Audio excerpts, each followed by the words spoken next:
अगर मैं आपसे कहूं कि जिस घर में मैं 12 साल से रह रहा था, उस घर का एक कमरा मुझे कभी दिखाई नहीं दिया, और जिस रात मैंने उसे देखा, उसी रात मेरी जिंदगी बदल गई। पुराना घर और अजीब एहसास। ये बात है 2019 की। मैं अपने परिवार के साथ एक बहुत बड़े पुराने से घर में रहता था। घर विरासत में मिला था, काफी पुराना, काफी शांत और काफी ज्यादा अंधेरा। दिन में सब कुछ नॉर्मल लगता था, लेकिन रात होते ही किसी के चलने की आवाज, दीवारों से टकराने जैसी हल्की ठक ठक, और कभी कभी किसी के रोने की आवाज। हम सबने इसे घर की उम्र का वहम समझा। कुछ महीनों बाद मुझे एक सपना आने लगा। हर बार एक जैसा सपना। मैं अपने ही घर में होता, लेकिन घर थोड़ा अलग होता। घर के आखिरी कोने में एक छोटा सा दरवाजा, जिस पर जंग लगा ताला होता। मैं दरवाजा खोलने की कोशिश करता, लेकिन तभी अगर इस वक्त आपकी धड़कन जरा भी तेज हुई है, तो समझ जाइए कहानी असर कर रही है। ऐसी कहानियों के लिए चैनल को अभी सब्सक्राइब कर लो, क्योंकि आगे जो आने वाला है वो और भी डरावना है। पीछे से कोई फुसफुसाता, उसे मत खोलो, और मेरी नींद टूट जाती। ये सपना हर हफ्ते आने लगा। एक रात बिजली चली गई, पूरा घर अंधेरे में डूब गया। मोबाइल की टॉर्च जलाकर मैं पानी लेने निकला, और तभी मैंने देखा, घर के उसी कोने में जहां कभी कुछ नहीं था, एक छोटा सा दरवाजा मौजूद था। मेरा दिल जोर से धड़कने लगा। मैंने सोचा शायद पहले ध्यान नहीं दिया होगा, लेकिन समस्या ये थी, उस जगह पर कभी कोई दरवाजा था ही नहीं। वैसे अगर आपने मेरी पिछली कहानी नहीं सुनी, जिसमें एक लड़का रात 3 बजे खुद से बात करता है, तो वो वीडियो जरूर देखना। उसकी एंडिंग आज की कहानी से जुड़ी हुई है। दरवाजे के पीछे की सच्चाई। दरवाजा लकड़ी का था, बहुत पुराना, और उस पर नाखूनों के निशान जैसे निशान थे।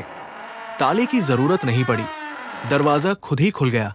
अंदर एक बहुत छोटा कमरा, बिना खिड़की, बिना बल्ब, और दीवारों पर खून जैसे सूखे दाग। कमरे के बीचों बीच एक पुराना लकड़ी का बिस्तर, और उस पर एक टूटी हुई गुड़िया। तभी मेरे कान में फिर वही आवाज, अब तू देख चुका है। मैं डर के मारे बाहर भागा और सीधा अपने दादा की अलमारी खोली। वहां मुझे एक पुराना black and white photo album मिला। एक फोटो पर मेरी नजर रुक गई।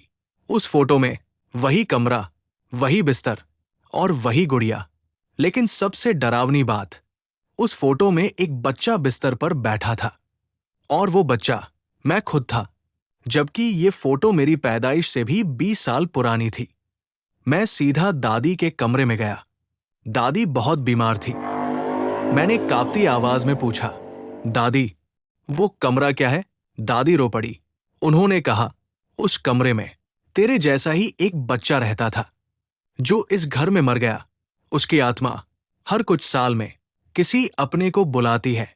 फिर दादी ने मेरी तरफ देखा और बोली, इस बार उसने तुझे चुना है। उसी रात मुझे फिर वही सपना आया, लेकिन इस बार दरवाजा खुला था और अंदर से कोई हंस रहा था। मैं उठकर उस कमरे तक गया। अंदर वही बच्चा खड़ा था। उसने कहा, अब मेरी बारी पूरी हो गई, अब तेरी। और तभी मुझे किसी ने पीछे से धक्का दे दिया। सुबह जब मेरी आंख खुली, मैं अस्पताल में था। मां रो रही थी। उन्होंने कहा, तू 3 दिन से बेहोश था, और बार बार किसी छोटे कमरे का नाम ले रहा था। मैंने पूछा, वो कमरा? मां बोली, घर में ऐसा कोई कमरा कभी था ही नहीं। लेकिन मेरे मोबाइल की गैलरी में एक नई फोटो थी, उस छोटे कमरे की, और बिस्तर पर मैं लेटा हुआ था। कुछ जगह दिखाई नहीं देती जब तक वो आपको अपना न बना ले।